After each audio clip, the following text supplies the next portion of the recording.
აი მეგობრებო, ვისაც გონია რომ ადვილია ოქროს გამოხდა, აი შეხედეთ, რამხელა ტარჩი მიდგას, აზოტში იხარშება დაფქული დამუშავებული მიკროსქემები, აქედან ყველა მეტალი მოცილდება, არჩევა მხოლოდ ოქროს ძაფები და იმ ოქროს ძაფებს მერე გამოვყან სამეფოთი, მაგრამ ჯერ იქამდე აი ამ ტარჩში არსებული ეს მთლიანი მასა უნდა გადავფილტრო.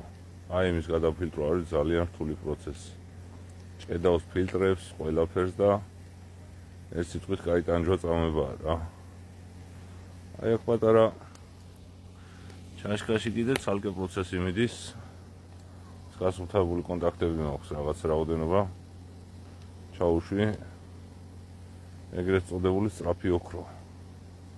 ნახოთ რა გამომივა.